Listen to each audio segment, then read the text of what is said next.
السلام علیکم ورحمۃ اللہ وبرکاتہ نحمده ونصلي على رسوله الكريم اما بعد فاعوذ باللہ من الشیطان الرجیم بسم اللہ الرحمن الرحیم انما المؤمنون اخوہ ایک ہوں مسلم حرم کی پاسبانی کے لیے، ایک ہوں مسلم حرم کی پاسبانی کے لیے، نیل کے ساحل سے تابخا کے کاشگر۔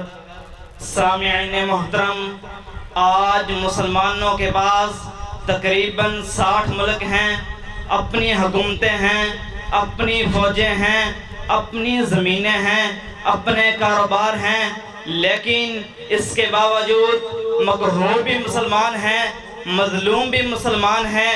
اس کی وجہ کیا ہے؟ آج دنیا کا کوئی خطہ ایسا نہیں جہاں پر مسلمانوں پر ظلم نہ کیا جا رہا ہو۔ اس کی وجہ کیا ہے؟ وجوہات تو بہت زیادہ ہیں، مگر میں صرف ایک وجہ کا ذکر بیان کرنا چاہتا ہوں۔ سامعین محترم، اتحاد اور اتفاق اللہ تعالیٰ کی بہت بڑی نعمت ہے۔ جب تک مسلمانوں میں اتحاد اور اتفاق موجود تھے، مسلمان غالب تھے، مسلمان فاتح تھے۔ اللہ تعالیٰ قرآن پاک میں ارشاد فرماتے ہیں وَاعْتَصِمُوا بِحَبْلِ اللَّهِ جَمِيعًا وَلَا تَفَرَّقُوا، اے مسلمانوں اللہ تعالیٰ کی رسی کو مضبوطی سے پکڑ لو اور فرقہ بندی نہ کرو۔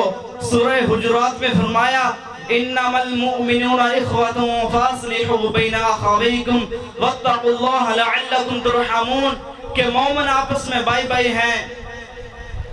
رسول معظم صلی اللہ علیہ وسلم نے فرمایا المسلم اخو المسلم، کہ مسلمان مسلمان کا بھائی ہے، وہ اس کو تنگ نہیں کرتا، وہ اس کو ظلم نہیں کرتا اور وہ اس کو حقیر نہیں سمجھتا۔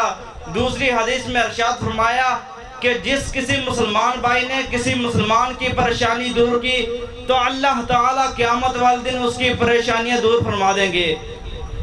کسی مسلمان بھائی نے کسی مسلمان کا عیب چھپایا تو اللہ تعالیٰ قیامت والے دن اس کے عیبوں پر پردہ ڈال دیں گے۔ لہٰذا ہم مسلمانوں کو چاہیے کہ ہم اپنی صفوں میں، اپنے گاؤں میں، اپنے گھروں میں اتحاد اور اتفاق پیدا کریں۔ جس طرح پہلے والوں نے اتحاد اور اتفاق پیدا کیا، اور ہم بھی وہی غلبہ اور عزت حاصل کریں جس طرح ہمارے اسلاف نے اپنی تلوار سے حاصل کیا تھا۔ بقول اقبال، تھے وہ بھی آباد تمہارے مگر تم کیا ہو، تھے وہ بھی آباد تمہارے مگر تم کیا ہو، ہاتھ پہ ہاتھ درے بیٹھے منظر فرادہ ہو، وما علینا